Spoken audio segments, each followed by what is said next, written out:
Welcome to Very Honored Frater VT's Esoterinerd podcast, episode 57. My third interview with Kess Frey.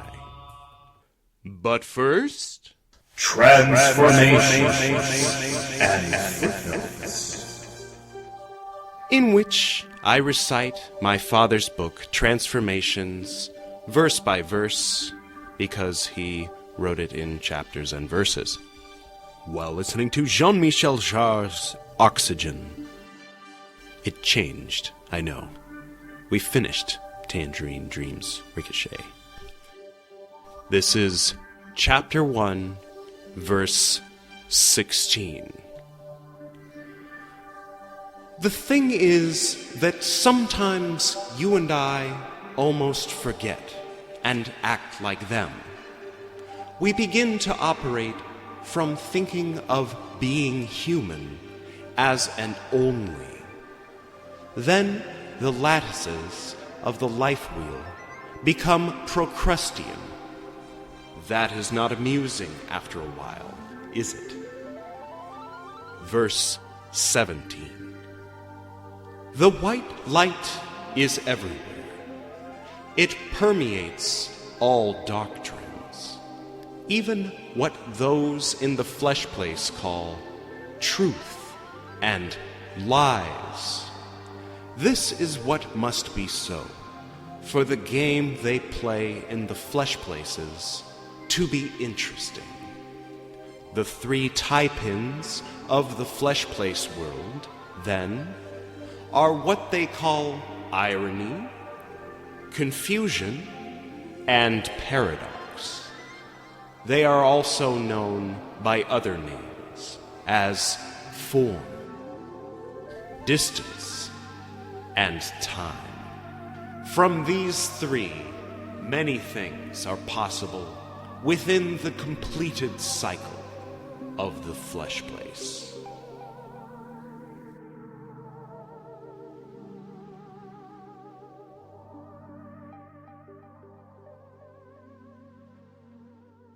And now for the footnotes. I like how he assumes that the reader isn't one of these asleep people that we're talking about. I mean, it's taken me a little while. It worked for me when I was 16 to be addressed as a fellow awake person. I think that's a good way for a guru to approach a student, is as an equal, you know? I mean, but to truly be an equal, you know, and to disregard because, I mean, strictly speaking in Sanskrit, guru is to make clear that which is confused. And we've got a lot of other stuff put on it, like we've got put on other words like in Christianity, like I was pointing out in our previous interview. People hear the word salvation and they go, get away from me with that Christian stuff. People hear guru and they say, get away from me with that icky 1970s Charles Manson-y, you know, reminiscent stuff. And ignoring the actual meaning behind the word. And I'm getting sidetracked. This is the whole point of the footnotes is that they're missing the point. Like they're circling around the point. The words themselves speak for themselves, and it's totally superfluous to do the footnotes. But I'll get to that much later when he starts talking about footnotes in a future chapter. So what do you think? Well, I especially like in 17, the beginning, it says, the white light is everywhere. Yeah. Because I think that really is brings it home. Summing up things that this white light, it's intimacy with everything. Yeah. Nothing is excluded. I think that a lot of people might not know what Procrustean is a reference to. It's, I believe it's a Greek story. It's a story basically about a man who will, you know, you can stay, he has a room for you to stay in. The only problem is the bed is a certain size. And if you don't fit the bed, then either you need to be stretched or something needs to be cut off. And then Ooh. then you'll fit the bed. So he's saying the lattices of the life wheel become Procrustean. That is not amusing after a while, is it? So we start out with making these reference points, like the tree of life, for instance, like some map, some filing system that works for us for a while. But then after a few hundred years, someone inherits it as a dogma, and someone's beating them over the head with it, and then then the lattices of the life wheel become Procrustean. Maybe that's not what he's talking about, but that makes a lot of sense. yeah.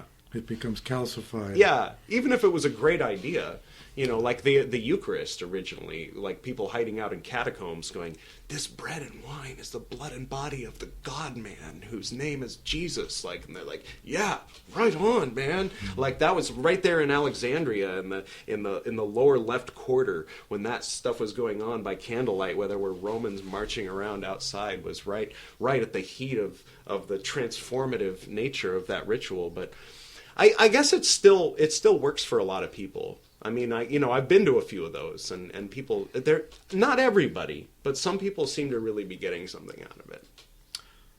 Well, I suppose some do. Yeah. It depends on how open they are and how much presence they bring to it, and Yeah. and faith in it, Because really it's for us to do. I mean, they're putting on the play, but we either put ourselves into it or we don't. It's like going to a movie that your wife dragged you to, rather than going to a movie you wanted to see. It's exactly the difference between having a mystical experience at the Eucharist and having a miserable one.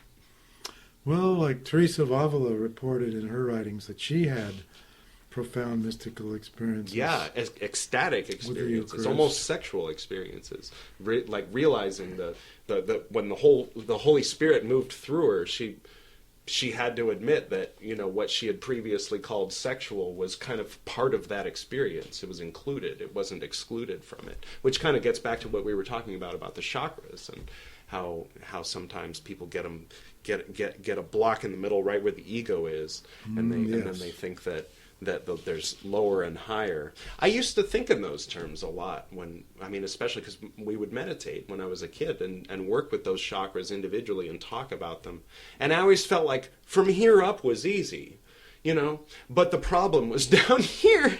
That was kind of the way I thought of it. So I mean, when I think that the reason why I react so much to when people say higher self is usually people aren't talking about up here, which is what I mean by higher self, as opposed to lower self, down here. But here, I mean, I relate to this, but people think up there, they think higher self up there, or at best they think crown chakra. But I mean, even if you look at the tree of life, higher self is more like in the throat, or somewhere between the heart. And in the Tibetan tradition, you have that red droplet, which is the eternal self that goes from lifetime to lifetime, that goes through the crown and takes its place upon the solar plexus. Right there is it in the heart chakra? It's right at the top of the liver. It's actually someone in Chinese medicine was telling me that it's connected to the liver somehow. Well, I know there's a text that's been very important to me called The Secret of the Golden Flower, which is kind of a combination of Taoist and Tibetan Buddhist influences. Really? Yes. Interesting. Yeah, it's an amazing text. Cool. I actually came in contact with it through some extraordinary events, that happened in my life. Yeah. I was doing my senior project paper at UC Irvine under a professor of psychology who was very much into meditation and mysticism and so forth. And I was writing it using the idea of a mandala as a map of the psyche, which I had learned the previous summer from someone that I had met who had traveled around a lot and was very inspiring and inspired. So he told me that there were like these mandalas that I should look at that were, he said, done by some of Carl Jung's patients in the back of this book called The Secret of the Golden Flower. And he said, you should look at those. And so I went to the local bookstore. It was called Pickwick Bookstore in Costa Mesa to see if I could find the book, and it wasn't there. So I asked about it, and the clerk said, well, fill out this card, and then we'll order it for you, and we'll mail you, the card as soon as the book comes in.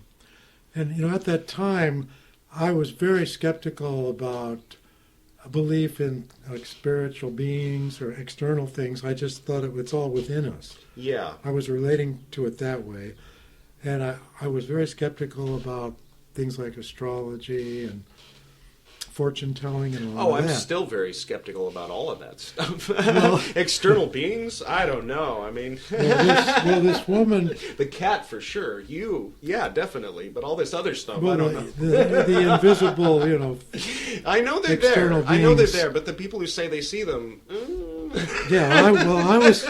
I was kind of agnostic. I mean, I wasn't buying into it, but I couldn't deny it. I was just on the I think fence. it's like a radio. Like, some people are really keyed in. Like, when someone's schizophrenic, they're like locked into 93.1, and you might be able to see other frequencies, but they're really insisting on 93.1. That guy is in that corner of the room right now, and it's like, I know, for you. Yeah, I know, and it's true, and I'm not condescending. You really are locked into that frequency where that's happening.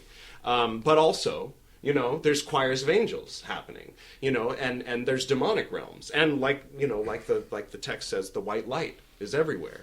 It's all being created and destroyed. In all this of moment. that, I just figured that those are projections Right. of what is inside of us. Yeah. I definitely believed in the white light because I had an experience of it. Do you get anything else out of this before we wrap up? Well, yeah, like I said, the white light is everywhere. Yeah. It's intimacy with everything. It permeates all doctrines. When we think of being human only as an even what those in the flesh place call truth and lies. Now that's a tremendous non-dual insight that everything in creation is within that divine consciousness of that divine light. Yeah. And it's not based on opposites. It has no opposite. It has no equal. Yeah. Nothing can be compared to it. Yeah. So it's just it's all integrating total reality. But it doesn't diminish the differences. Yeah. But it's not limited by them in any way. It's like Fairuza Balk said in that movie. It's the stadium in which the battle between God and the devil goes on. Yeah, the stadium. And so the battle, it's a paradox because it's on one level it's an illusion. Mm-hmm. Because this white light is the supreme. But that's art. Reality. Maya means illusion, but it also means art. It's the same word, and it's veils. And how else are you going to have art? Yeah. It's an illusion, but it's a factual illusion. Yeah, and it's colorful. It is actually happening. Yeah. But the mistake is thinking that it's absolute reality. It's right. not. Yeah. Music comes and goes. There's harmony and there's disharmony, and disharmony helps us appreciate the harmony, and then it goes away, and then other things come along, and that's the way it is. Contrasts. Yeah. Contrasts.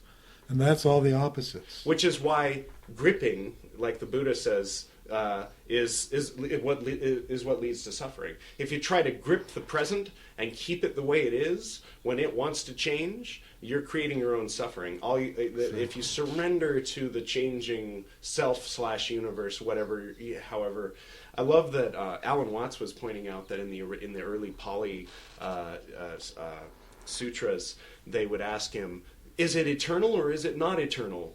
And he would just remain silent, and they'd say, "Is it neither eternal nor non-eternal?"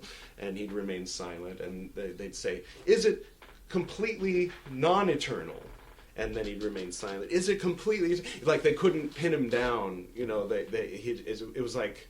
But then, what's the conclusion that could be drawn from that sutra? Is it irrelevant? Is it because it's irrelevant? I mean, it's like the reader of the sutra ends up doing the footnotes, like we're doing now. That the guy in the sutra is already doing the footnotes, and then the reader ends up doing the footnotes, and everybody's asking the Buddha, like, so does it go on forever, or is it just temporary? But he's just silent and remaining in meditation. And there's a lot in that. I feel like I would be doing it a disservice to even go any deeper to it. But anyway, okay, so, Yeah. Okay, from these many things are possible within the completed cycle of the flesh place, which is sort of like saying, there's many different ways to be miserable. There's 15,000 worlds and 15,000 more worlds of Gehenna. There's a lot of personal hells. There's a lot of different paranoid delusions. And a lot of fun stuff, too. But, I mean, it's all temporary. Even hanging out at the park with your dog, it is temporary, and it can become a fond memory that if you hold on to will become a sad anchor, and it's just the way life is. And there's no reason to beat yourself up for hanging on to sad anchors just because you're supposed to be a Buddhist, and there's no reason to it goes on and on and on. You get to learn these things. Accepting reality as it is the foundation of sanity. Yeah. Or as Hubbard would say, when you as is it, it disappears. Okay, so that was Transformations and Footnotes. Our guest tonight is Kess Frey. He is a... Here, help me out here. Hey, what label? He is a... Yeah, what label? Why would you... Okay. He writes of the actions. A man is known by his actions. This man teaches. He is involved in prison ministry. He writes books. How many books so far? Well, published. I have some manuscripts that are unpublished. That's true. I have. But there's 6 published books so far, and the 4 recent ones are related to centering prayer's conceptual background. Nice. So, without further ado, let's get to that interview, shall we?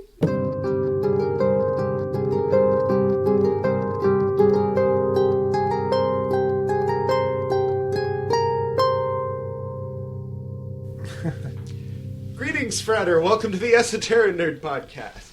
If that emotional foundation isn't there, the child's operating under a major academic handicap. Yeah. And it really needs to be addressed so that education needs to have a component that supports the emotional health psychological and well-being of the children. Yeah.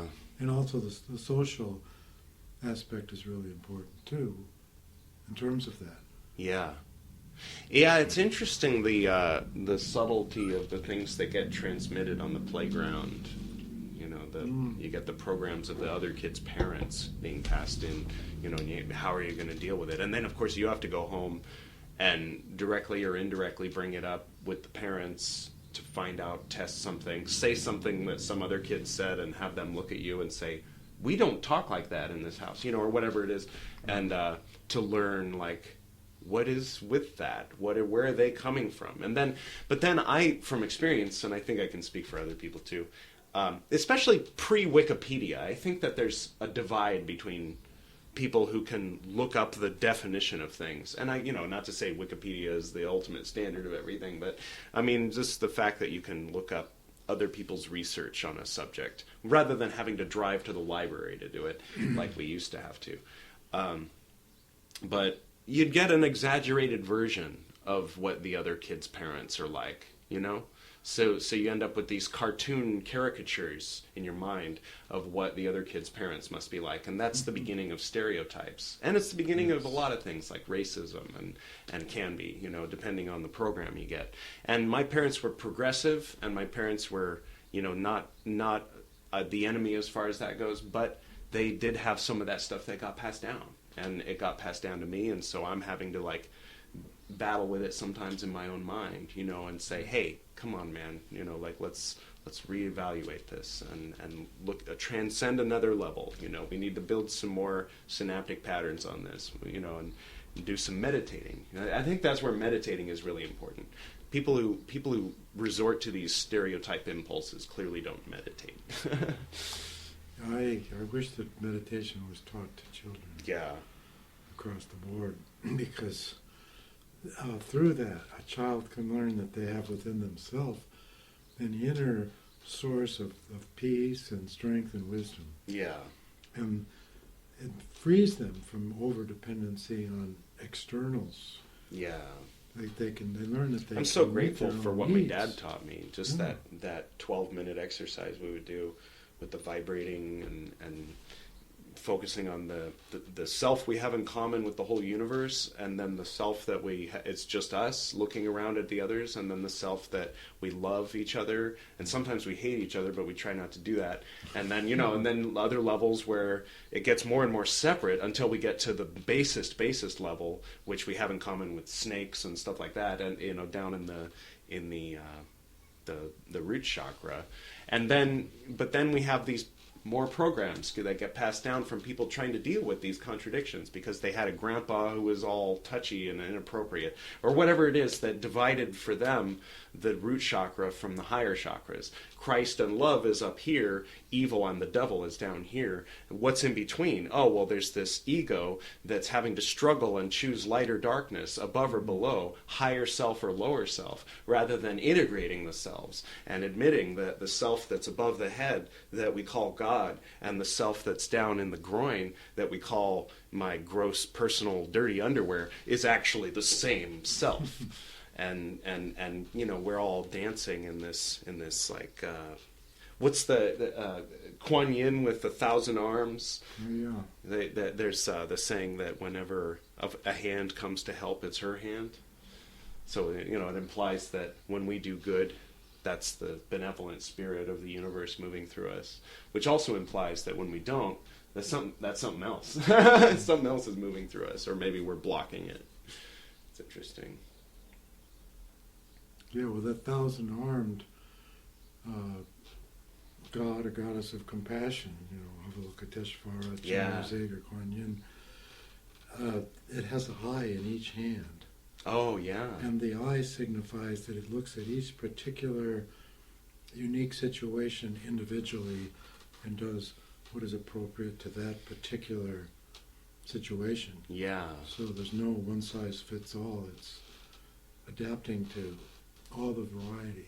There's this uniqueness of people's situations. There's this thing that gets lumped in with the rest of what's called the flying rolls in the Golden Dawn, called the Cromlech Papers. It was sort of a sister temple that came later on, and they had a document that I'm gonna edit later on, and I'm gonna dig it up and I'm gonna read it. Some notes on the church and church teachings. The Master left no room for opinion. When he founded his church, he impressed thereon a definite form. His immediate followers, from his instructions, filled up the details, and the rulers of the church in all ages, so far as they have been faithful, have been guided by him. And thus his church hath grown and is alive today. Other foundation can no man lay than that which is laid. Thus every society which hath rebelled against the church and the rulers thereof is cut off. Even if built on the foundation of the church, it is but wood, hay, stubble that is built thereon, and it is condemned. But observe, if necessary, the society, the men and women composing the same, oft-times young souls, learning elementary lessons.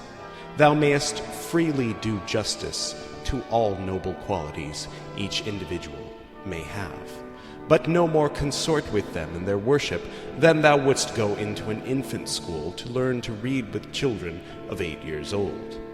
The three great branches of the Catholic Church contain among them all the truths taught by the Master. Their errors are in their schisms, in their separation, and their opinion of each other. From any of them thou canst learn much. A Presbyterian, as such, is in great error, yet in spite thereof he may have much that is pure and holy to teach, yet always with danger, for because he is a Presbyterian, he is below thyself. And the causes that make him or keep him so are points of error, and thou mayest perchance be unable to sift the false from the true. Why read such where lifetime would not suffice? Read the writings of the saints. The Master of Masters hath so planned that all that is absolutely needed of his teachings are recorded literally by certain of his followers in what are known as the Four Gospels. But, seeing that to human comprehension these can neither be grappled with nor understood, he has further revealed to certain special teachers appointed to guide his flock certain glosses and interpretations of his teachings, whereby they may be brought down to the physical brains and translated into rules of physical conduct for certain sections of mankind. But observe that these of their true nature are limited, only the Master's own words being universal. Therefore, is closeness of touch with him the solution of all difficulty. Thus, to take one instance, the great initiate whom we term St. Paul was specially inspired and specially trained to speak forth the Master's teachings and expound it to his own time and the countries and races committed to him.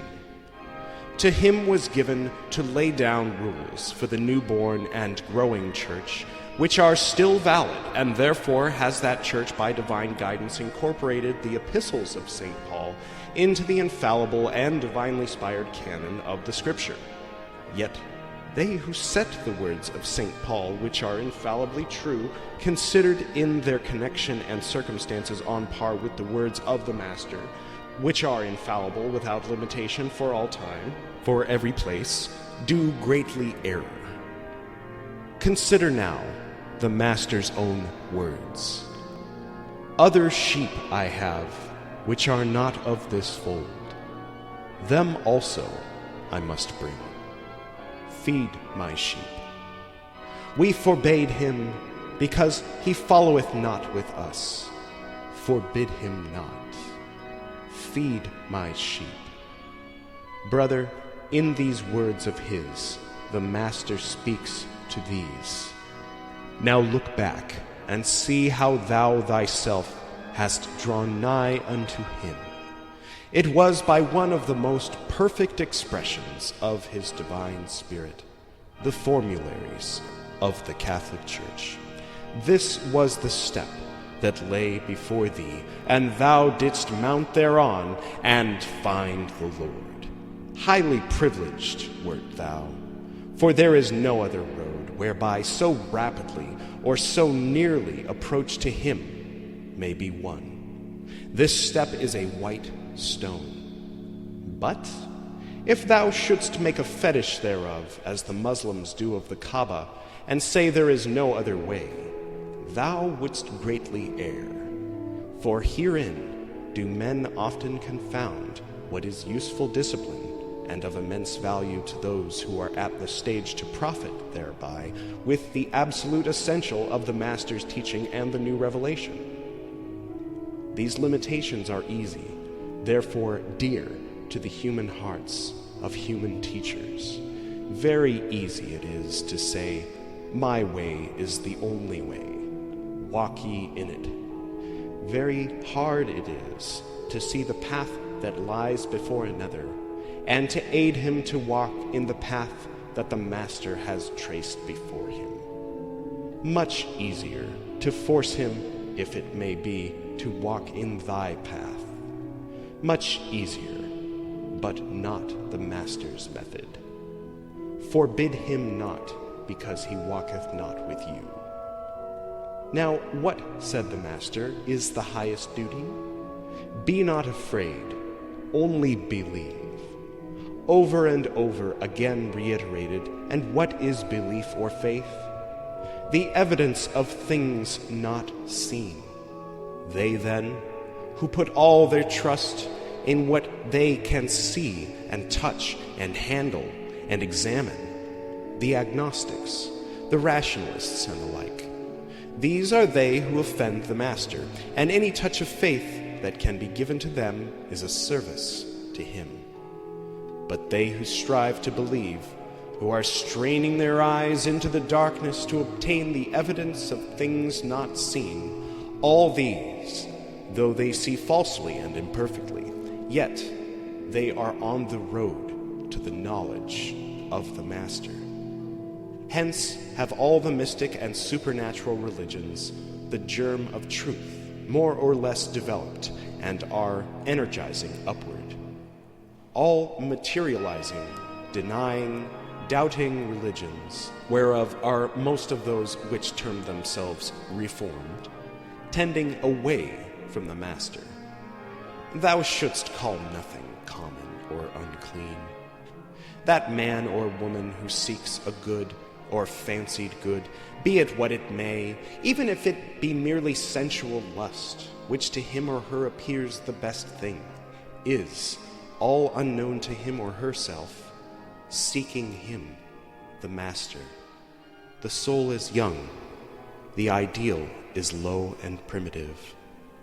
Nevertheless, it is an ideal. By degrees will higher ideals be substituted for low ones. Feed my lambs, the Master said, not drive them into your own favorite pastures. Nothing is common or unclean. The sacrifice he asks of thee is the sacrifice of thy prejudices, thy limitations, in order that thou mayest feed his sheep, above all, his lambs. Well canst thou guide members of the Catholic Church in Catholic ways. This is easy and demands no sacrifice. Thou art asked to see his hand everywhere, to recognize that faiths thou callest heathen may have a knowledge of him, that there are grains of truth everywhere, that thou art called to be a shepherd. From a being called Shemesh to the beloved companions of the Temple of the Cromlech, April 18th, 1924. Thank you, Jonathan Ryan, for that organ playing. Basically, what it was their master of their temple was Catholic, and he was trying to get everybody to see it from his point of view. He was like, if you'd all just come over into the Catholic Church, we could all just be speaking the same language here, and you'd all have no problem reconciling all these forces, and it'd all make sense. And so of course some of his parishioners, or some of the other higher ups in his order, because it wasn't an order that was affiliated with the Catholic Church, and there was no need for it to be so Catholicized because it was off the grid, Well, anyway, there were these guys that were saying, well, what ended up happening was they contacted the Third Order. They contacted the angelic being called Shemesh, and he came through and said, yes, Catholicism is the best way, yes. Really? But it's not for everyone. It's just the easiest way. It's the most direct way. It's the closest to a perfect way. But it's not for everyone. Not everyone is going to resonate with it. And so you got to allow people to have their own path. I mean, this was a specific message for this guy. It was for the leader of the Cromlech Temple. I see. Yeah. And so, it was kind of like catering to his ego a little bit, maybe you could say. Or it was a false contact, you could say. Or it was a Catholic, I don't know, whatever. It's interesting, and I'll dig it up later. It's very interesting, but it makes reference to, that the way that the Pharisees were treating Mary Magdalene. Now, this is assuming that the adulteress that was invented in 150 AD had anything to do with Mary Magdalene, which is an assumption made by Pope Gregory VI in the 600s. But anyway, barring all of that, there's stuff that has come out in recent decades. For example, I read my dad's old writing from the 60s, and he's making assumptions about Judas that we don't really make anymore, because people have had newer ideas about Judas. But absolutely. But anyway, I got off track. Well, anyway, it said if Shemesh was communicating to the to him and saying for someone who's on basically a pagan path, as a shepherd for mankind, your job is to help them along their path, not force them into your path.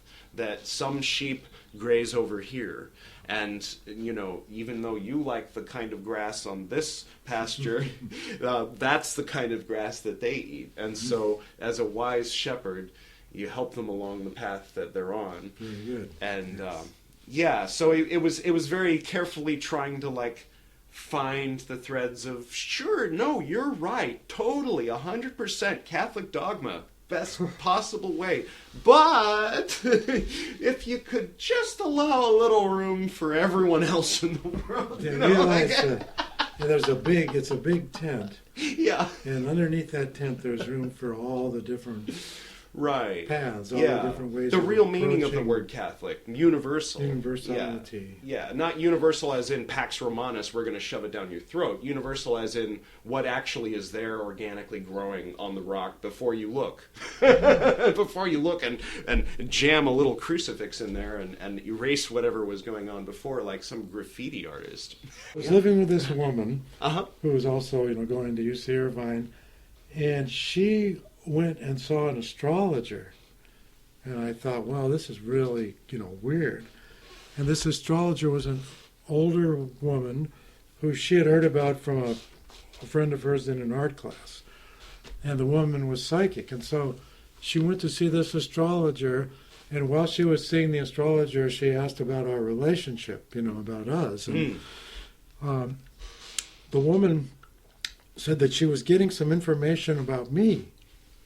And she said that Kess is going to receive unexpected news on 2 specific dates. And she named those specific dates. There was other stuff she said too, but just to, keep this with the secret of the golden flower. I was going to receive unexpected news on this one particular date. So say she went there in February and the first date was March 13th or 14th or something. Right. And then the other date was June 2nd or 3rd. And so, she told me the dates, and I said, okay, here's something we can test. I'm going to write down these dates, and then I'm going to see what happens on those days. Whether or not if I receive unexpected news, then I'll think, wow, there's something going on, because this person was predicting the future and it was accurate. But if nothing happens, and it has to be uncanny, because if you look, you can find unexpected news, oh hey, there's a little kid inside the window over there, I have new neighbors. Oh, that's unexpected. It's sort of like unexpected news. Let me tell you what happened. Okay. So I was waiting to get that card, about the book The Secret of the Golden Flower, and I hadn't gotten it yet. And I went to that bookstore to get another book on, I think it was called The 3 Pillars of Zen or something, on Zen meditation, which my mentor had also said I should read. Mm-hmm. And while I was looking at it, I looked up on the shelf, and there's a copy of The Secret of the Golden Flower. Nice. And so, I grabbed the book, and I looked at it, and I was all excited, and I bought it. And I was wondering, well, why didn't they send me the card? Because here it is, And I took it home, and then paused for a minute. A week later, I got the card, and I went in and said, I bought the book a week ago. And they said, that's impossible. We just got the book in our store 2 days ago. Huh. But I had the book. Weird. Yeah, that was weird, but something more weird happened. So I got the book, and I took it home, and that evening, I was looking at the book and looking at the table of contents, and it was talked about this meditation called the circulation of the light. Mm. And there was a memorandum written by Carl Jung to the translator. His name was Richard Wilhelm, who was real well known for translating the I Ching, which was very popular with people back, in the 1960s. Right. Well, it's still pretty popular. And in the thing I was reading, Carl Jung said that he believed in this principle of synchronicity, which was connected to the use of the I Ching and also to astrology. Don't sue me, the police. Meaning, sorry. We're listening to synchronicity too right now. Sorry. Everything in a particular moment of time is characterized by that moment in time. Yeah. And I thought that was interesting. Yeah. And there was a Tibetan Vajra mandala in the front that I was looking at. And then I looked at these other mandalas by Carl Jung's, allegedly by his patients. Later I found out he actually did that. Well, I did. If you get a hold of the That's red, awesome. if you get a hold of the Red Book, which just came out in I think 2008, it actually has his those mandalas in there, which he did during his confrontation with the unconscious. But anyway, this was the far out thing that happened. I went to bed that night, and I was laying back on my back, and I went into this meditation, and I was feeling like this circulation of energy in my third eye chakra.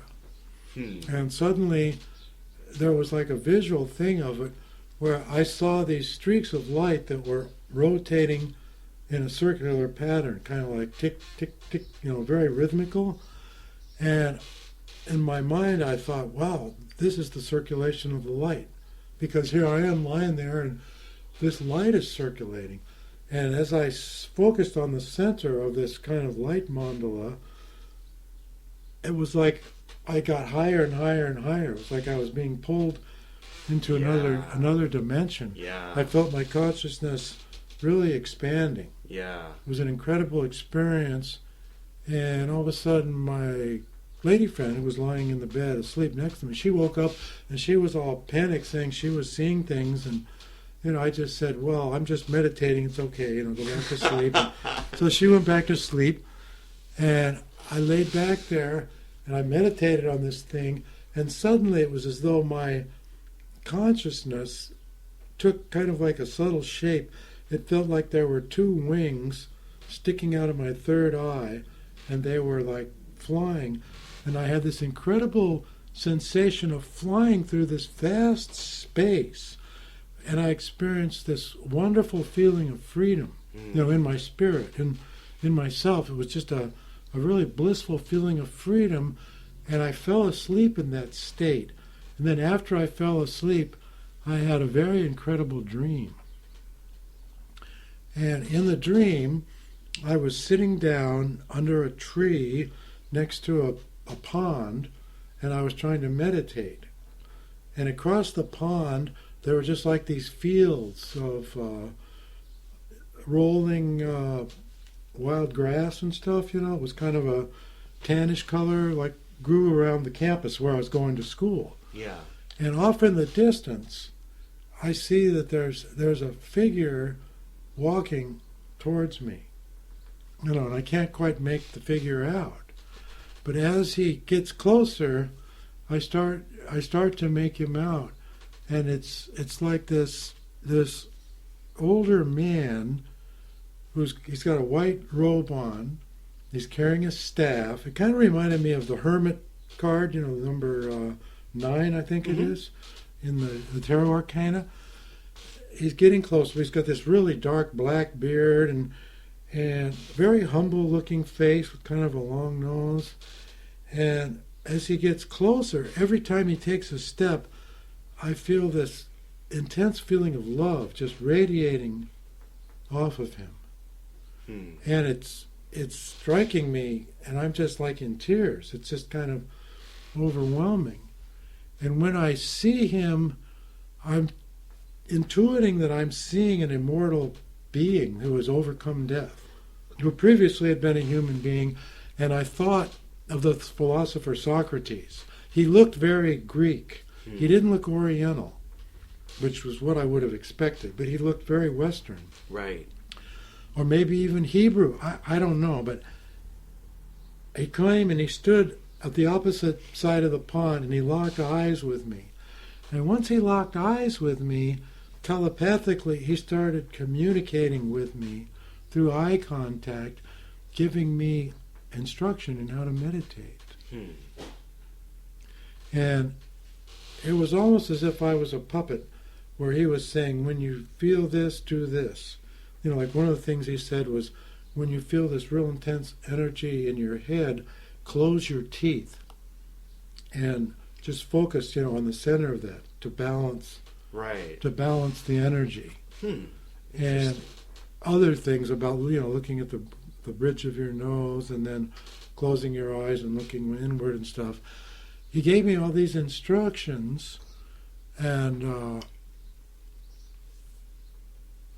the dream faded, and then the next morning when I woke up, I felt really refreshed and energized and dumbfounded, because I was trying to figure out, what was this?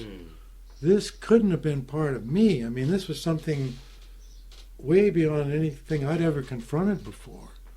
And because of my belief system at the time that everything's within you, I couldn't really put it in a box. You know, I couldn't make sense out of it. Yeah. So it stimulated me to think, well, I guess you better do some rethinking about, you know, the limits of your belief system, because this is something beyond anything you ever, you know, thought of. Well, some of the things that come to mind for me is that it could have been you in a former life.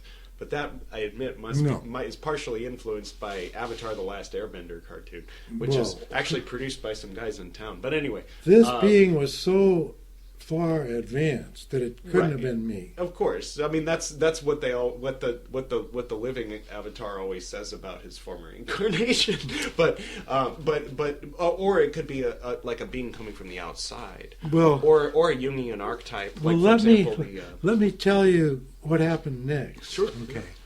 So, as I woke up and I was reflecting on that, I felt a strong urge to start reading the text of The Secret of the Golden Flower, which I had just gotten the previous day, unexpectedly. And because I hadn't actually read the text of the book, I started reading the text. And the instructions for meditation that were given in the text was the same message that I had received from this being. Oh, wow. It was identical.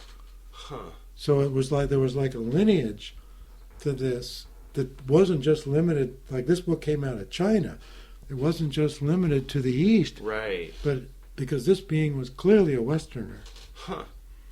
And I was just things totally like that, blown away by that. It seems like someone who meditates and gets in touch with the human biorhythms starts to get in touch with certain universals like that. And, you know, I mean, I'm on the quest.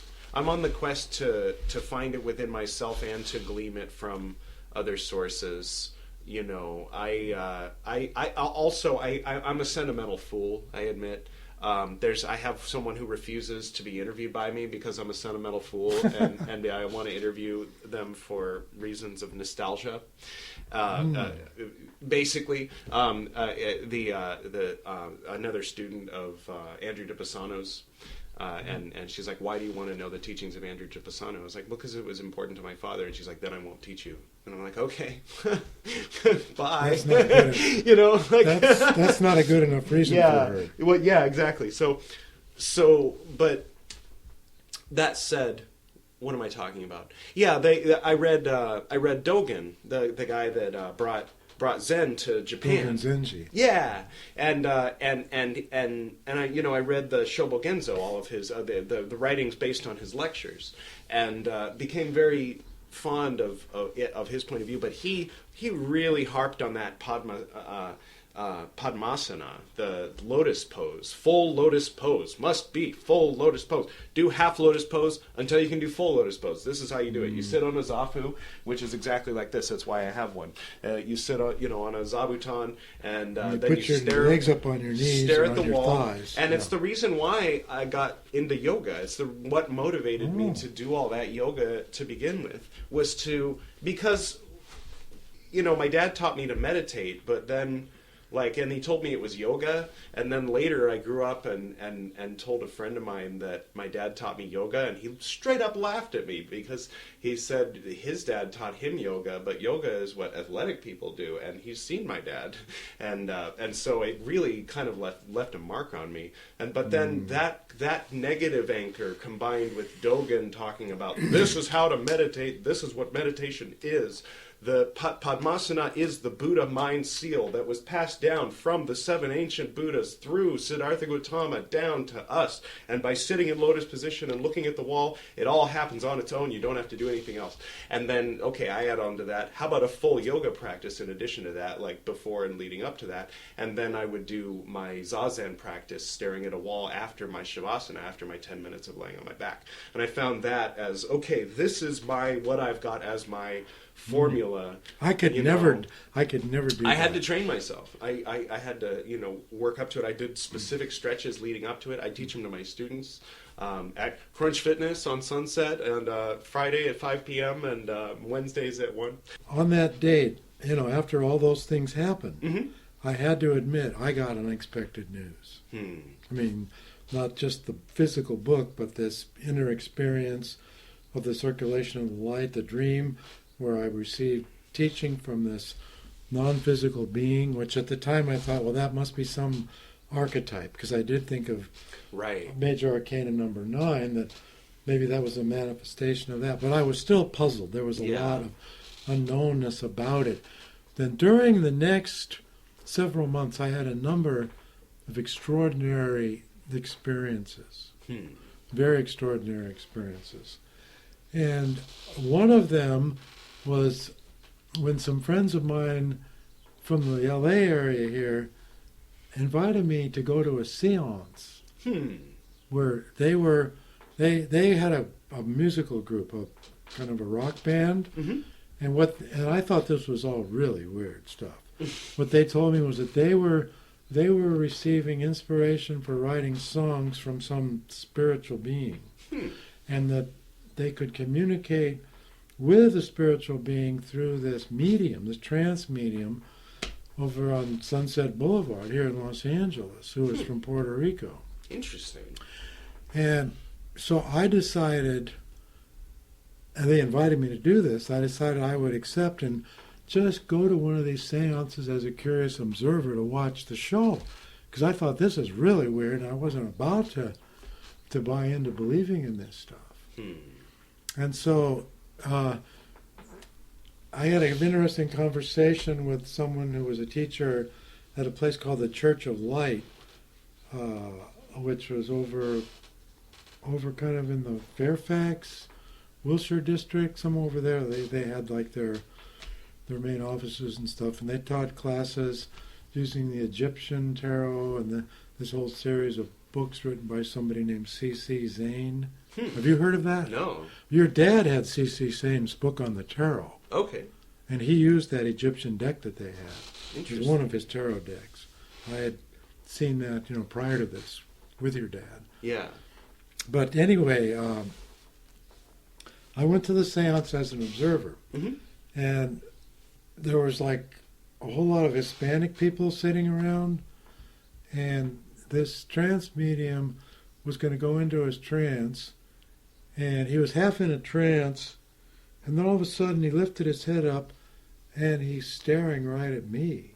And pretty soon everybody in the room is staring at me because they're just following his gaze to me. Yeah. And he kind of drawls out, "What is your name?" Because he's half in a trance, so he can't speak normal. And I said, "My name's Kess Frey." And then he says, "Well, I have a message for you." And when he said that, I felt these chills on my head and my back. And he said that the being that was giving the message wouldn't come down into his body to give it. That it was from kind of a higher, plane. And he said, in order to get the message, I'll have to go deeper into my trance, and when I give you the message, it's going to come in Spanish. Do you understand Spanish? I said, no. But then there was this teacher from the Church of Light who was Mexican, who was sitting next to me, and he said, I'll translate for you. And I said, okay. And so then he went deeper into the trance, and he was like looking at me, but he was like looking up behind me, and he had this look of awe on his face, like there was some being there that was really putting him in a state of awe. I could really, get that. And he started saying the message in Spanish, and the message came translated from the guy next to me from Spanish to English. And basically what he said was that there is an old soul behind you. And he wants you to know that he's there, because you're not believing in this. He wants you to know that he's there, and he has papers in his hand for you to write. And these papers contain a teaching that hasn't been on the earth for 3,000 years. Wow. And I was feeling all this energy. I mean, it was quite a powerful experience. And he said mainly that this old soul wants you to know that he's there and that he's guiding you and that he exists, because I was so skeptical. Yeah. Not wanting to believe in that, because I just thought this was just like superstition. It's not scientific. You can't prove it. But yet I could not deny all the different, very unusual experiences that had happened to me since the night I'd had that dream with the secret of the golden flower.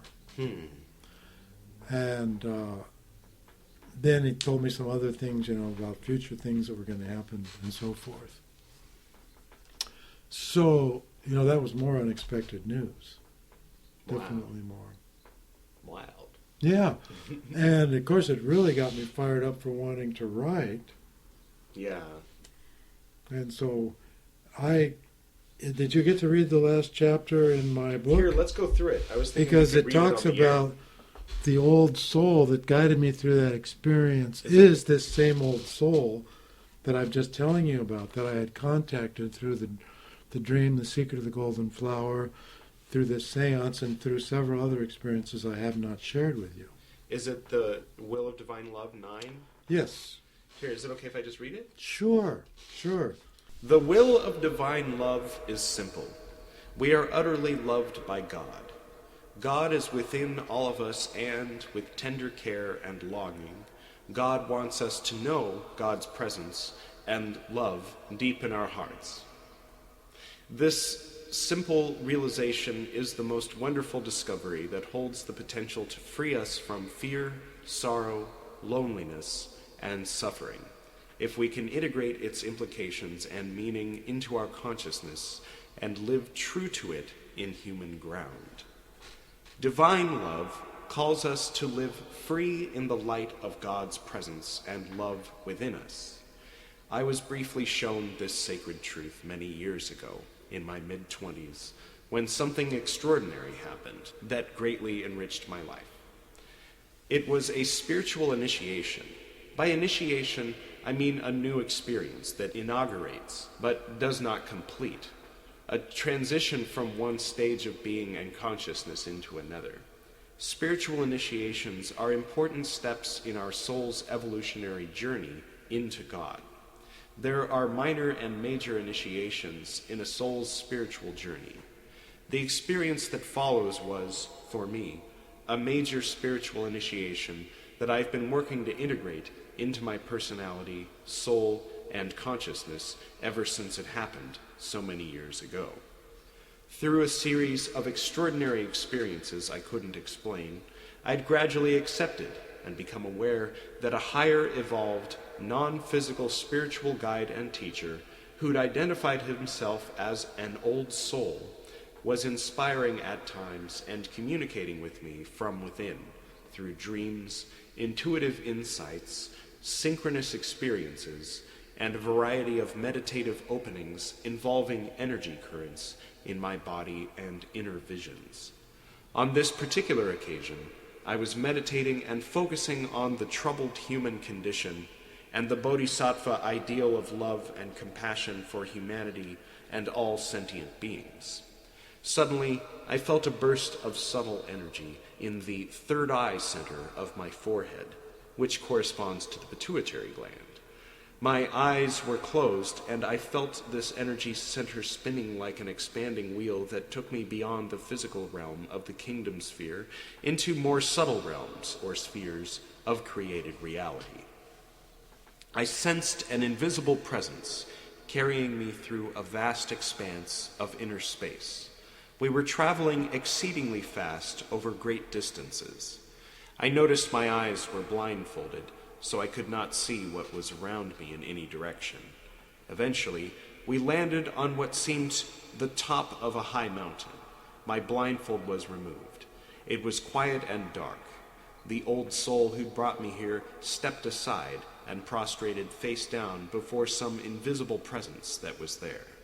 A current of lightning entered his head from above, and his entire body lit up and glowed with a radiance of power, bliss, and love. I was awed and amazed to witness this. After receiving this incredible anointing from an unseen higher power, the old soul got up and gestured me to do as he'd done. I stood where he'd stood and prostrated myself. At the same time, I was aware of my physical body sitting upright in meditation on a chair in a San Francisco apartment far below the place of this inner space mountain top.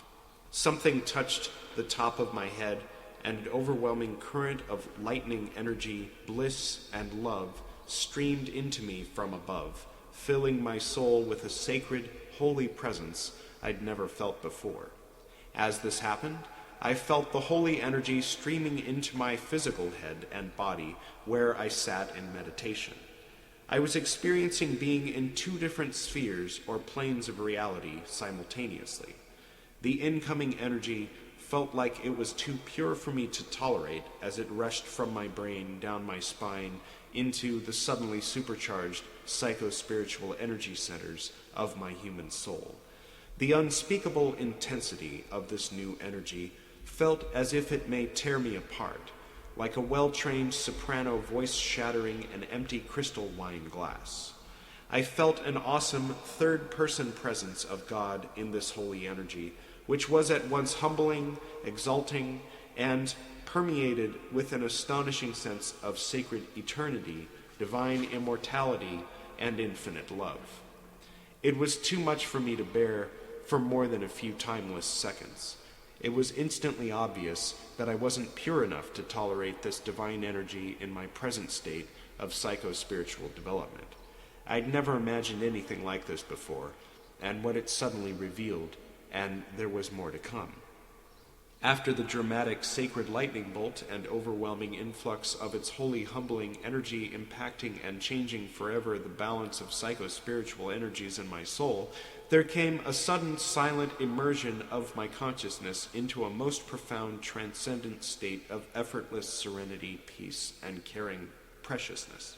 I was taken out of myself in a cloud of consciousness through the top of my head into an opening of intimate awareness, encounter, and communion with God in the second person. That is, with the presence of God as the divine beloved and lover of all souls. It seemed I went out from myself into this mysterious great cloud or silent bubble of indescribable peace and love that is somehow present and conscious in the true center of every soul in God's creation. I experienced a co-participation in part of the divine consciousness that abides in all souls and longs to give itself, its love to every soul on earth and beyond. Recalling this now, I'm reminded of Teilhard de Chardin's idea of the planetary noosphere. See Chapter 3. My outer prostration on this spiritual mountaintop was accompanied by an inner prostration of the heart, surrendering my separate self-will to God in a humble spirit of love, devotion, and dedication to the service of God's divine will or plan for creation's perfection. God's incredibly gracious and surpassing response to this surrender was to surrender back to me in loving humility with wordless generosity, kindness, and preciousness. This most intimate communion with God in the second person opens an inner door to spontaneously discovering the presence of God in the first person. That is, our identity or co-participation with God within us in the non-dual, without an opposite, oneness of divine love. This beginning movement of human consciousness into God's divine consciousness is simultaneously the individual soul's liberating fulfillment and a fulfillment of the will of divine love. That is, God's fulfillment in the movement of God's creation or work of art, individual soul, toward the completion of God's divine plan in us.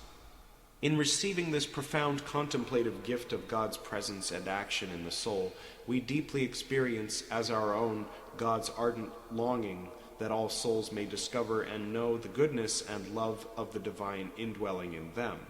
This is the will of divine love, and it becomes our own will and purpose to pursue in union with God the blessed insight of God's self-giving divine gesture and revelation of divine love in the soul as the root of intimacy with everything, transcends the relative importance we pay to all lesser dualistic perspectives. This awakening to divine love in the soul initiates a radically new perspective on reality. It reveals the ultimate good news, telling us for certain that everything is always all right and could never be otherwise, regardless of what happens or seems to happen in the drama and game of God's great adventure. This love-enlightened view of what is transcends created reality while including and integrating the dramatic opposites of shifting comedy and tragedy, of good versus evil, into its universal perspective. This divine perspective is grounded in the unassailable serenity, perfection, and will of divine love, the timeless source, immutable essence, and spiritual inheritance of every evolving soul created in God. Should I stop there? Whichever you'd like to do. There's the part where the sudden shock of the eye. Did you go into that part? Or? Yeah, that comes up next in the next section. Yeah, when we're on the return. That's pretty wild. Rather than we'll tell people that that if they go to Amazon and they look up Kess Frey, that's Kessfrey, The Will of Divine Love, you get to find out how that ends, and it includes hell realms and other aspects of the tree of life on the way down from this lofty state back into sitting in that apartment, was it? In San Francisco. Yes, it was. So yeah, very beautifully put and very poetic. I mentioned before in a less good mood that it's all very Christian terminology. I can see why it resonates very well with people from a Christian background, because the particular words chosen are words that simultaneously I think it will serve three purposes, one of which is unfortunate. But the first two are the ones we're focusing on, which is that people who come from a Christian background that maybe didn't get the most enlightened interpretation foisted upon them in that Sunday school class. You know, there was some little bit of edge or some little bit of control.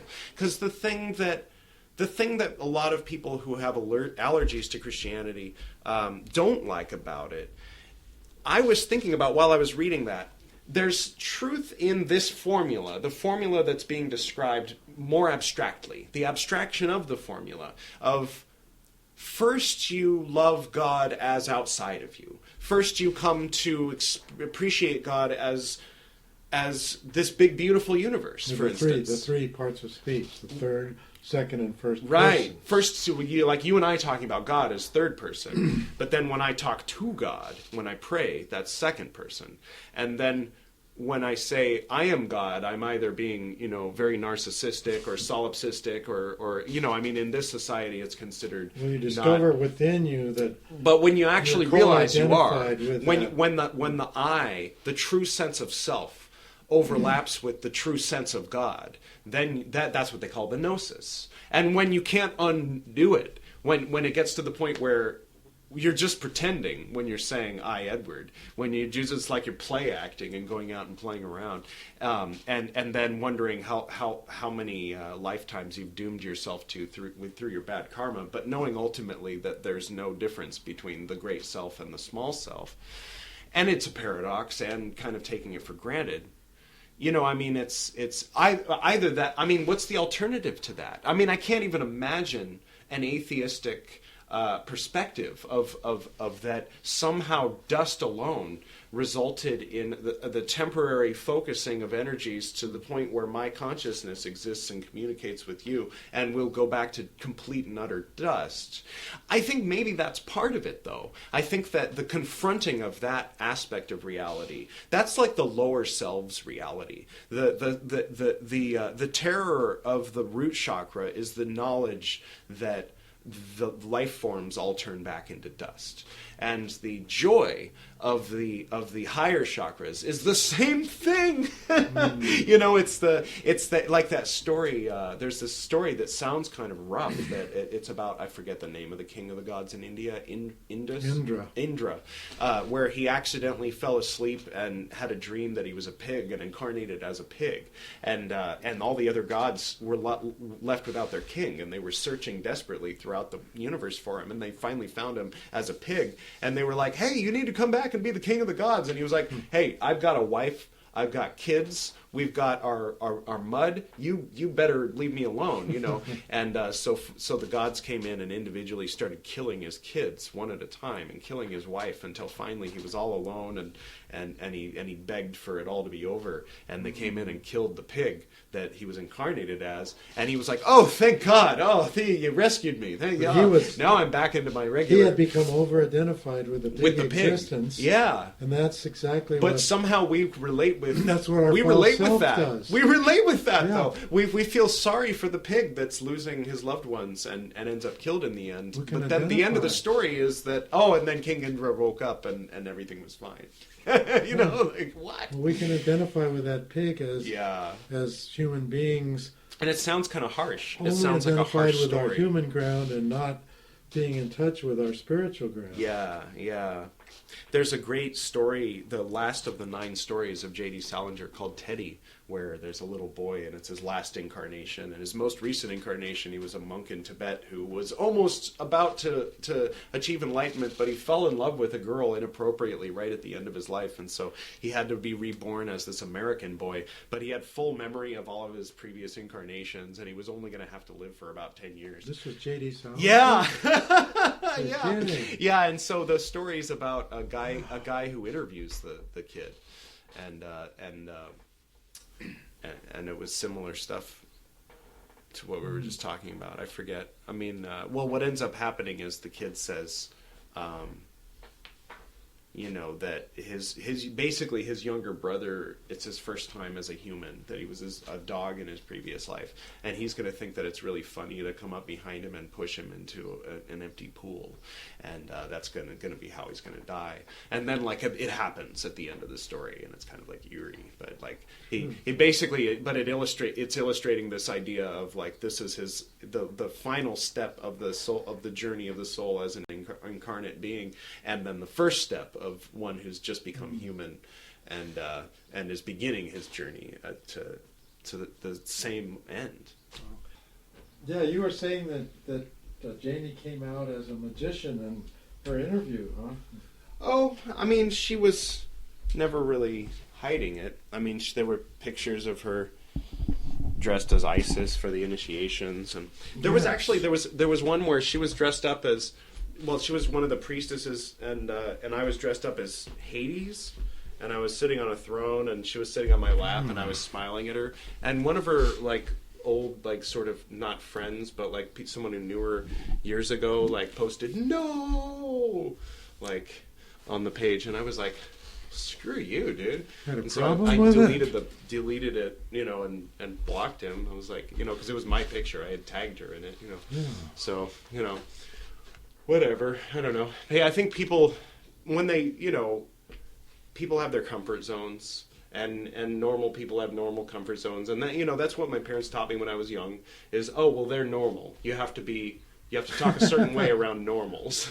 You can't talk that way around normals. Yeah, the culturally acceptable norms. Right. But then, of course, my dad would do the opposite of that, and talk. He was so Yeah, religious. and then when I was in the order, we'd go to restaurants and we'd talk openly about tarot readings or talk openly about a Thoth invocation, and there'd be people at the other tables going, "What are they he talking about? But, we'd have kind of strength in numbers. There'd be 4 or 5 of us. And I always felt like it was a good thing to test people's, sense of normality, to let people know that this stuff goes on, like this happens sometimes, I remember one time I got invited to an OTO guy's party. Like, he was sort of famous in a circle down there. His name's Brandon, down in San Diego, and he was he would have like a Wednesday Book of the Law reading and stuff like that. It's just really into Crowley stuff, and I showed up with my What Would Thoth Do shirt on, and I was just like a hit, from the beginning. And they're all like, "So, which Oasis are you with?" I'm like, "No, I'm traditional Golden Dawn." And they're like, "Oh, damn, you're hardcore," and I just suddenly had 30 friends, and I didn't realize that was the dynamic, because I came from an order where we were taught that there was some kind of hostility between. Well, this was the order that you extricated yourself from? Yeah. Well, these are different times. Like, in 2006 was when I went to the OTO party and found out that they were friendly, to a Golden Dawn practitioner, and so. But it was more like 1994, 95, 96 that I was indoctrinated to think that there was a bitter rivalry between the teachers, the people who follow the teachings of Crowley and people who follow the teachings of Mathers. It turns out that's totally ridiculous and untrue. Well, I'd heard that. Same there are Christians who are anti-Semitic. There are Jewish people who don't like Christians, and then there's the people who kind of like are a little bit more. I don't want to. Condescendingly say more farther along or progressed, but like a little bit more global in their perspective, a little bit more accommodating of the other, open-minded and tolerant. Yeah. Recognizing the big tent instead of making it into a little restricted tent. Right. Yeah. And everybody who's not in this restricted tent has got to be wrong, because we are. So what about upcoming books? Right. Do you have any? Is the angel behind you speaking a new book through you at the moment? Or? Yes. Can you give us any hints? Well, last time when we were talking, I showed you. I didn't bring it this time. Oh, right. Those criticisms of centering prayer. Oh, right. Oh, so it's addressing that stuff. So what I'm working on, I've written a response for people that teach and practice it, but I'm working on a more public response to try to build a bridge between the across the theological divide. I was feeling kind of sick, so I didn't want to jump up and look for the Alan Watts book at the time. But since we're back on that conversation thread, let me see if I can find it, because I'll give it to you or loan it to you or whatever. It's right on point for what you're doing. This was basically, he was trying to do the same thing with the Episcopal community in the 40s or the 50s or something. Oh yeah, I'm sure he had to deal with that because of his interest in the Eastern he eventually philosophy, and he eventually just went totally Eastern. He did. But well, I told you about my teacher Lama Govinda was very good friends with Alan Watts. Alan Watts was the person that welcomed him into the United States, and I went to a weekend seminar on Alan Watts' houseboat. Mm-hmm. Alan Watts was present, and Lama Govinda was teaching. In fact, I brought something I want to share with you. I'm not sure how we should do this, but we'll figure out.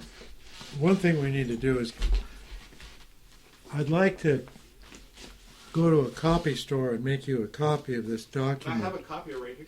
Oh, you do? Yeah.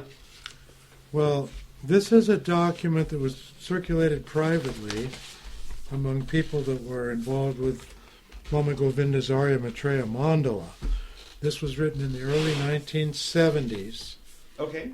And it's called The Significance of Meditation in Buddhism. Okay. And this paper has some of the most profound insights that had a major beneficial influence on me.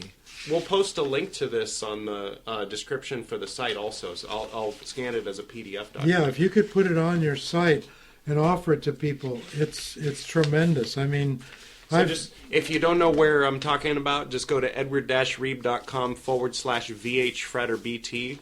Go to episode 57 and you'll find the link on that page. Well, let's see, how many pages is it? I think it's 1, 2, 3, 4, 5. It's about 6 pages. 6 or 7 pages. Yeah, if you could make like 2 copies, one for you, and I'd like, it comes out in black and white better than it is on that yellow. Okay. I'd like to have another copy for myself. Sure. Right now I'm just scanning it. But it is really, really valuable. Cool.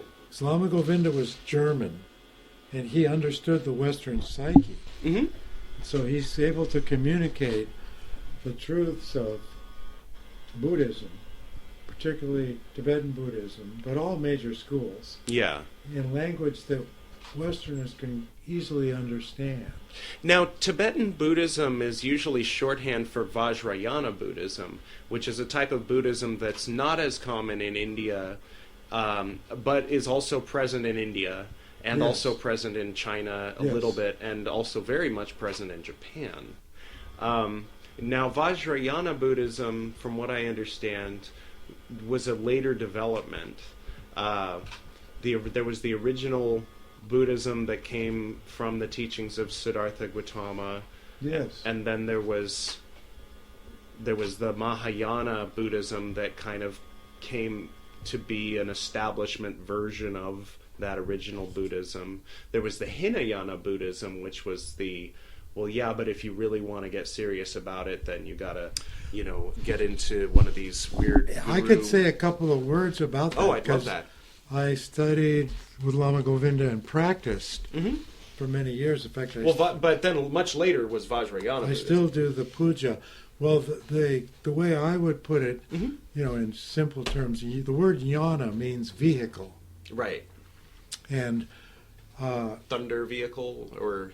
well, the Vajra is the diamond cutter. Right. That's the diamond vehicle. But the first one, which is Theravadan Buddhism, are, to people that are in the Mahayana, they call it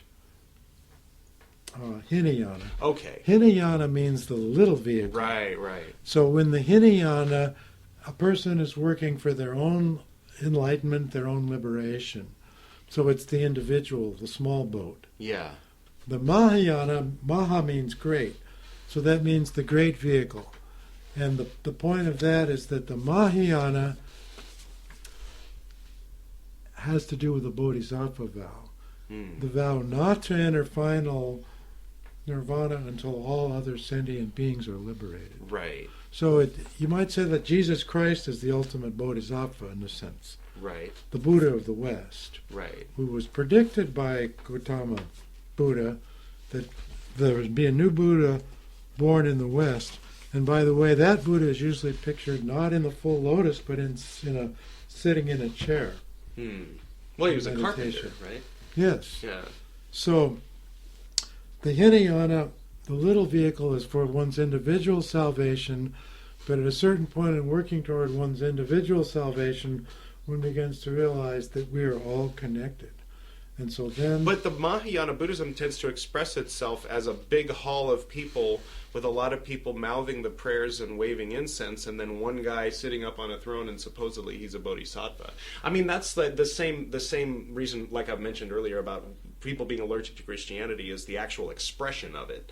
But the teachings, like what you were talking about in this vision, that when you start out with the appreciation of God as a separate being, you say, I worship you, and then eventually you come to the realization of the divine nature within. Yes. That is a process that one can go through apart from the institutions of Christianity or anything else that's based on an Eleusius kind of model where there's an outer order with a goddess and an inner order with a god and that kind of thing. Yes. But yeah, so the Mahayana, The Mahayana... the Hinayana is for a priest who wants to be a priest but not necessarily have a congregation. And then someone might start out as a Hinayana Buddhist doing this hardcore practice to become a Buddha himself, and then one day realize, oh, what am I doing? I'm being selfish. I should have a flock. And then maybe become a corrupt or not, maybe a really great priest, or really maybe not as much, found a new form of Buddhism. something like that. Maybe in a general sense it could be put that way. Well, the Hinayana, to me, if I'm a Hinayana Buddhist or Theravada, I'm working for my own liberation, my own salvation. And that's the first step. It's totally necessary before you can go into the further yanas. In the Mahayana, I take the Bodhisattva vow, which is what this initiation was kind of like, though it wasn't under a, quote, Buddhist, or any particular religious framework. But then that tends to result in guys going around thinking they're awake and they're going to wake up everybody else and being obnoxious at Burning Man and stuff. I mean, like that's like the negative, the asaic aspect, like sometimes maybe like people identifying, like I mentioned in an earlier episode on the transformation things, identifying myself as not a flesh-placed fear junkie and identifying others as the flesh-placed fear junkie. So some people will just read the teachings of Buddha with a frown and say, yeah, no, I'm just like this guy, I get it. And then, well, you ought to wake up like me and the Buddha. And it's like, it reminds me of the old story about the person speaking in the name of Jesus, and the demon says, Jesus I know, and St. Peter I know, but who are you? Well, there is such a thing as the delusional false enlightenment, which is a big ego trip. Yeah. And it's one of the temptations that the ego may succumb to. The Suryangama Sutra which goes will into those. Yeah. Keep a person stuck in self-delusion, thinking they've arrived when they haven't even really gotten on the train yet. Yeah. Well, the pure Mahayana is simply a vow to keep incarnating and working for your own liberation, but for the liberation of others too. Yeah. Until everyone's liberated. Right. In other words, everybody has to be liberated before the liberation is complete. For me, that's like when I would do the meditation with my dad, we would, visualize everyone in that pink light of, and send that love out and intend for all beings to be at peace and liberated and serene. But I think what would, in my mind, that is a key and the lock is to arrive at a place of serenity in that meditation, which results in the buzzing at a particular vibration to accomplish that end. So that serenity can vibrate loudly through you, such that others can't help but hear it and see it, and maybe if they didn't get it anywhere else, now they can go, oh, that's what serenity is, and so it just happens. But it's only if it's arrived at in the right way. You can't start with wanting to shove serenity down the throat of others. You have to start with seeking serenity, and asking what it is, and which, and it's sort of, it almost seems like there's a little bit of a contradiction between this idea of like all is one and God is within us, yet you have to work for it. And you can be a hypocrite, and you might not be as pure as you think you are, or you might not be worthy to be a teacher. And I think that's partly what it is it's an individual path. Relating to God as the second person in order to discover God within is something one person does alone.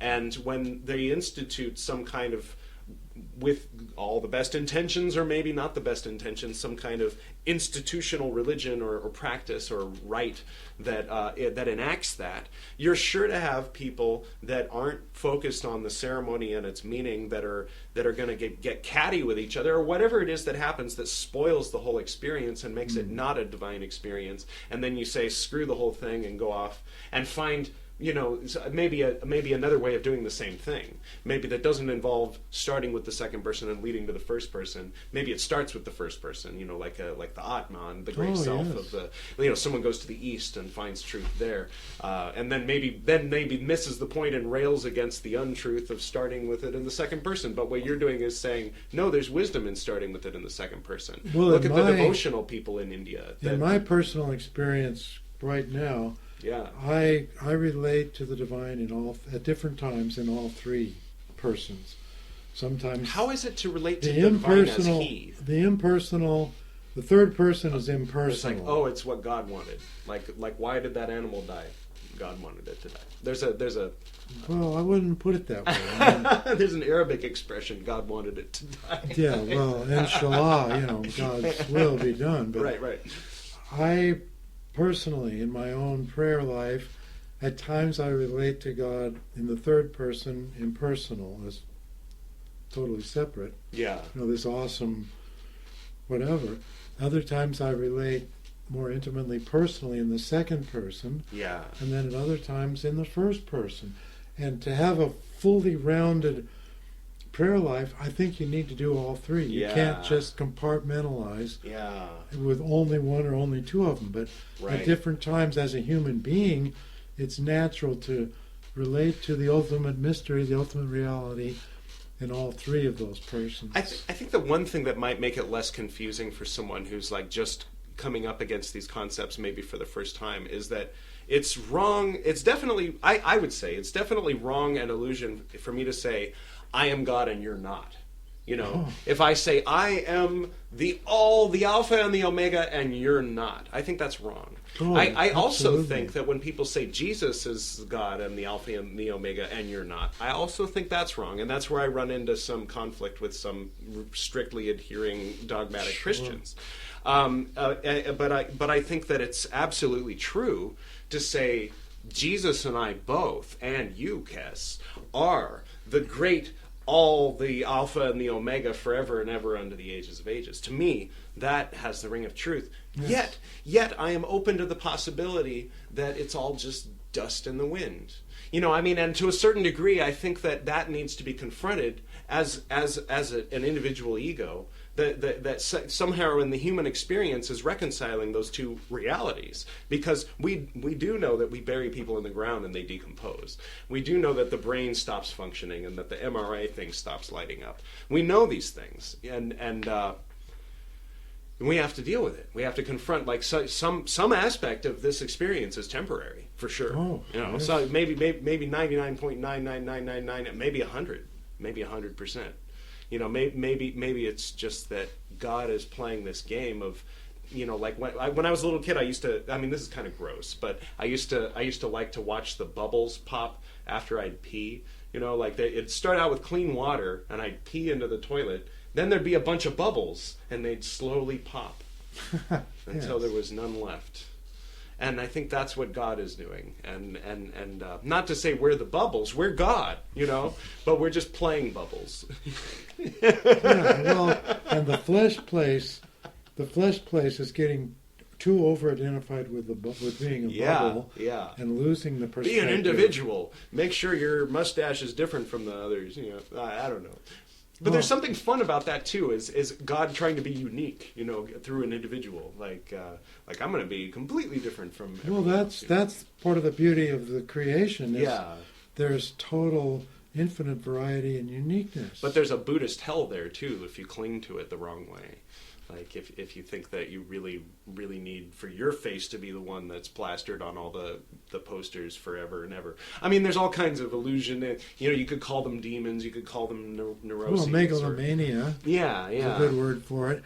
Well, I think you might say that like the type of Christianity that you disdain, we could call that flesh place, fear junkie Christianity. Yeah, exactly. I mean, that's what that is. Yeah. It's exclusive. It's narrow.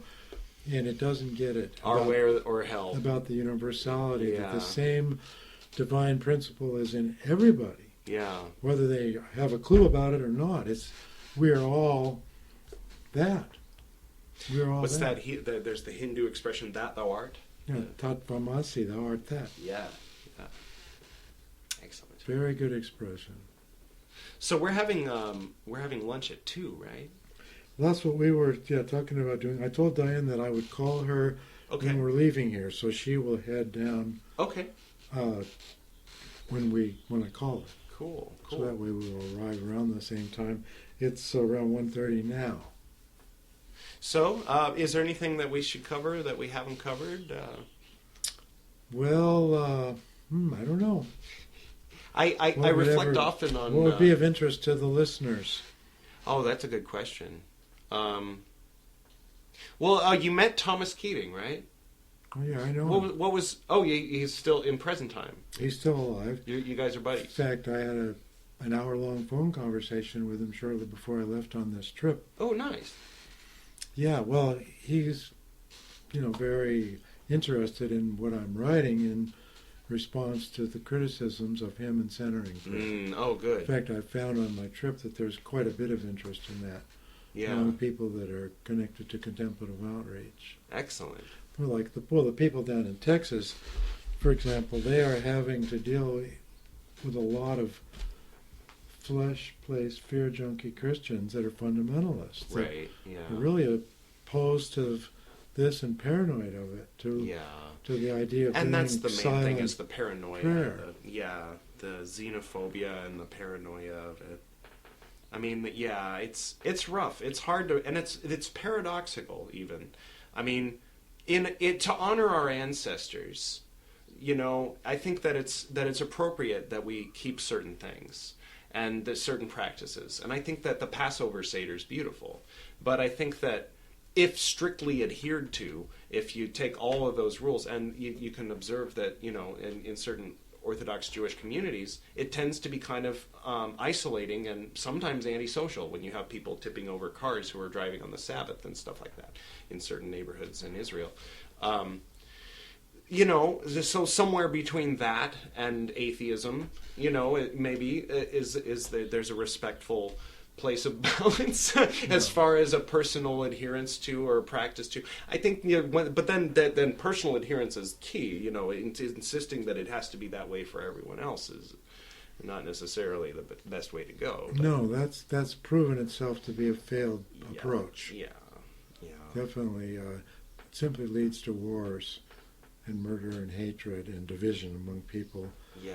And lack of connectedness. When we do need connectedness, because we are spiritually connected on the deepest level. And the thing that has, just by virtue of what it is or time and place, the thing that seems to be doing the most toward connecting all the threads between all these cultures, unfortunately, is advertising and mass media.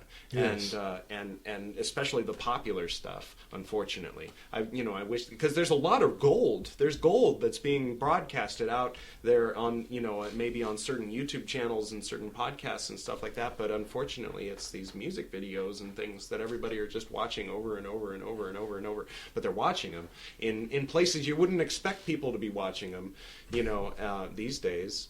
And well, in the old days, people used to refer to television as chewing gum for the mind.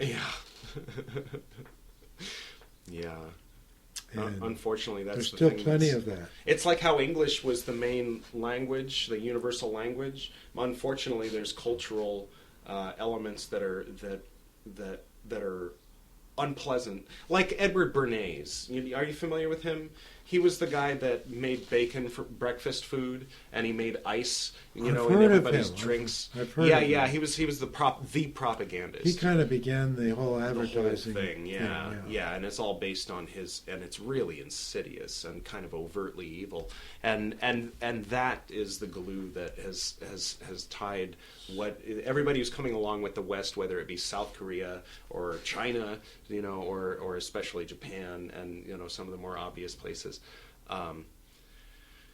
And it's psychological warfare is what it is. Yeah. But it's interesting because it creates the need for something like an Esoterinerd podcast, or I used to think that Golden Dawn training was what ought to be done for everybody, but now I no longer think that because of how bad that can go, and because of what I've witnessed. I think that it's much better for people to self-educate. But the end result is you can use Dion Fortune's psychic self-defense book, and the knowledge you glean from that to shoot pentagrams out of your forehead at billboards so that they go away and leave you alone, because they're magical attacks on us every day. Every time you see those golden arches, somebody's magically attacking your aura, So it's like good to be aware of those things. But I mean, you can compulsively be running around swatting flies, of course. You kind of got to as-is things for them to disappear, where if you not is them or you resist them, then they persist more. What was that was a Jung-ism, wasn't it? That which you resist persists. You become what you oppose. Was put by one of my teachers. Yeah, you become what you hate. Yeah, because hate itself is, it's like my dad said, love and hate are two two sides of the same coin, and that coin is called attachment.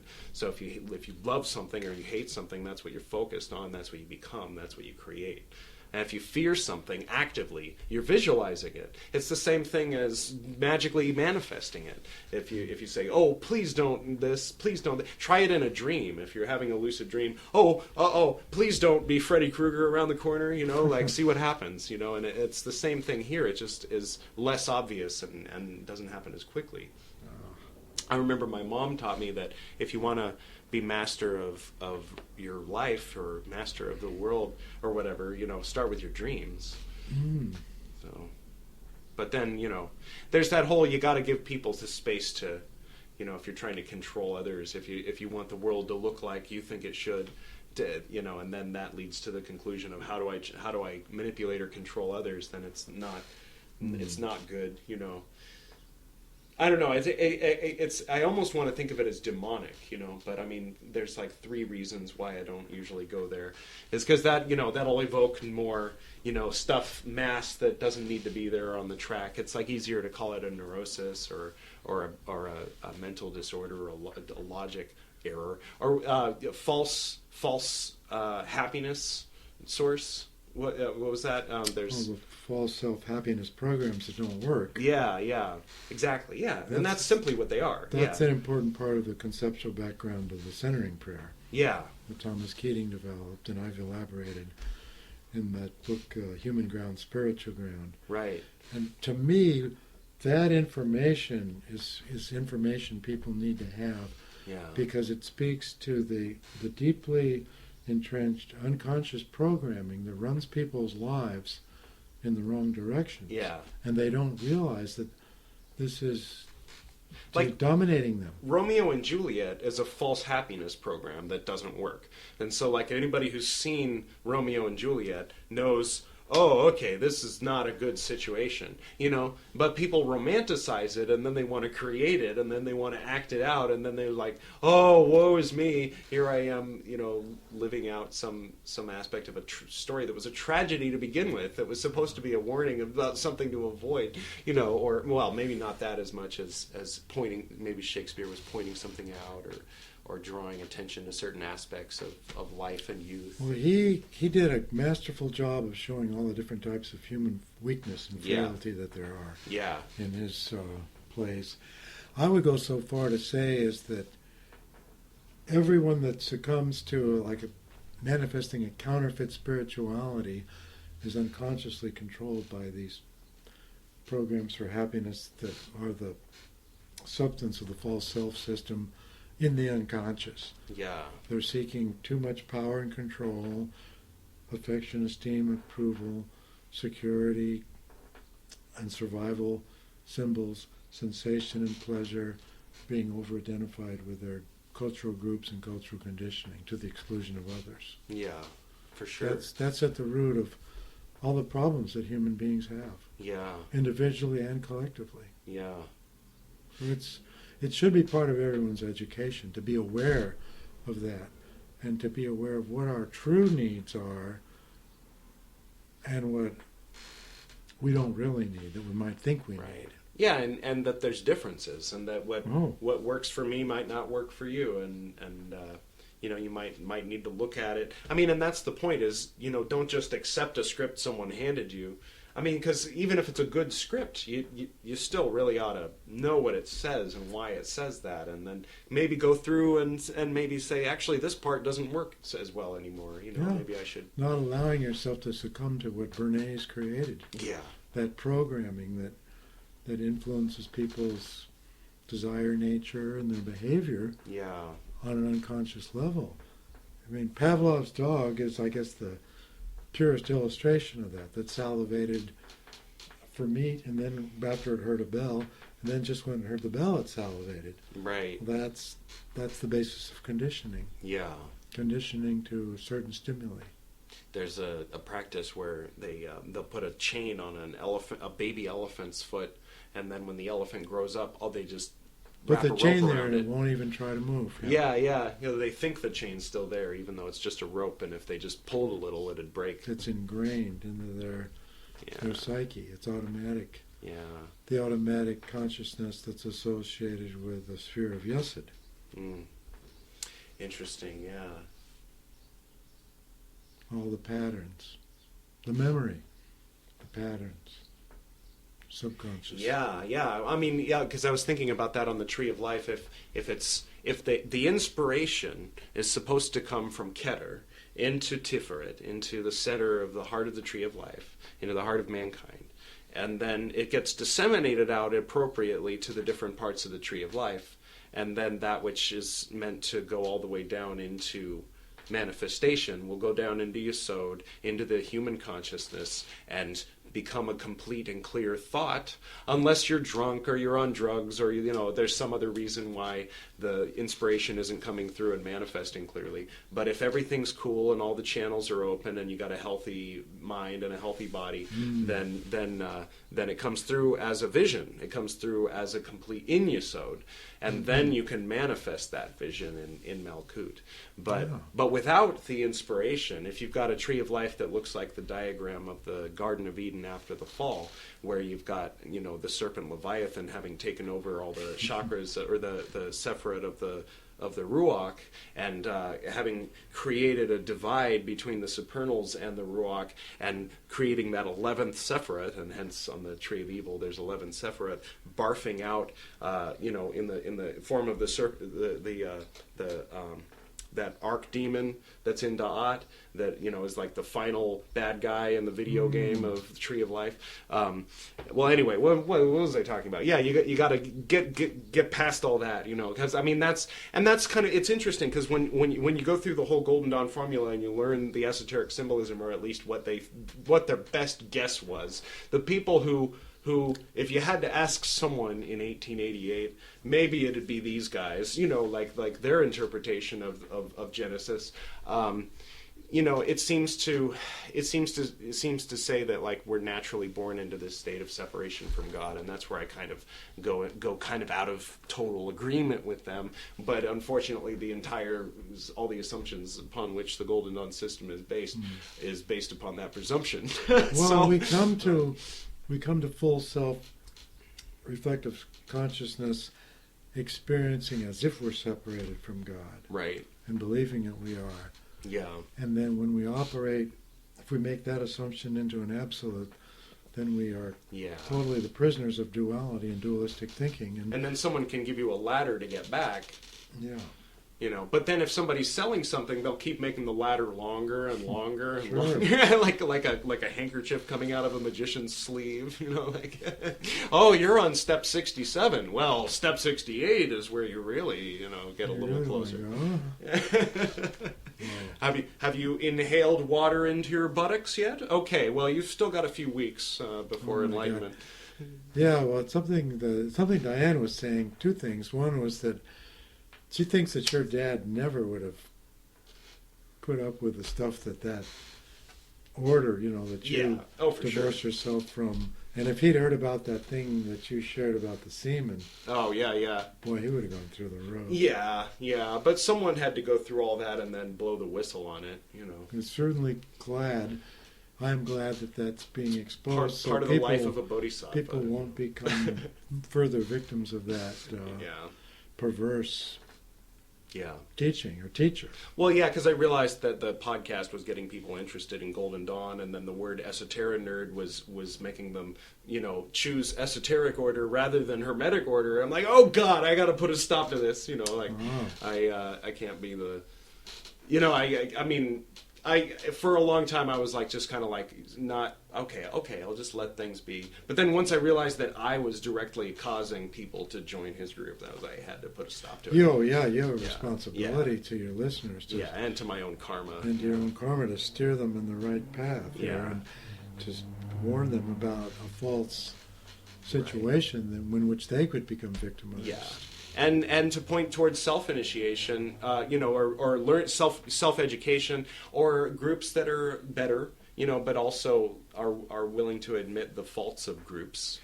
One of the teachings from the Old Soul that I got early on was, everything you need to know you can learn from your own mind. Yeah. That's very fundamental. I like what Alan Watts said, is that fundamentally every spiritual teacher is running a con, and that con is, I'm going to pick your pocket and sell you your own watch. Yes. Well, it is a business for many. Unfortunately. And, and with, the economy being what it is, and you got to pay the rent, and they got the property taxes, and, what about this? And it's like, Jesus says in chapter verse, in the Epistophides, it says that you got to give over 10%. And, by the way, in the gift shop, if you want these holy things up over your mantle that has a great blessing, then help me fucking pay the rent, and that's unfortunately, that's the way it is, It's the way the world is, yes. Yeah. Well, another saying that's really nice that I like is, this is regarding like spiritual teaching, or you could apply it to many things, is that counterfeit money exists because real money exists and not the other way around. And the same thing with like spirituality. Yeah. But that brings up the Federal Reserve and fiat currency and all that. Like what it may, what's the difference? Well, if there wasn't something authentic, if there wasn't real gold, there wouldn't be fool's fake gold. Yeah, it's true. So people shouldn't just totally write it off because they've run into a few bad apples. Yeah, a few con people or whatever. Yeah.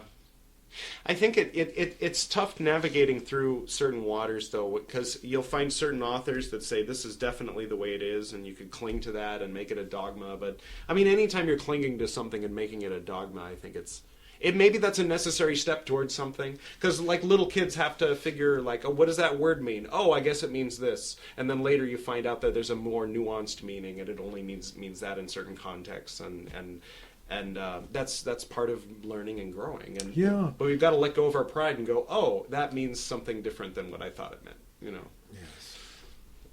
Hey, well, this might be a good time. Let's go ahead and wrap up. Thank you very much for being our guest once again on the Esoterinerd podcast, and have a safe trip back up to Alaska. And we look forward to reading the next book. All right. Well, I'm working at it, and hopefully it's going to turn out well. Sounds good. Yeah. Okay. Good night. Good night.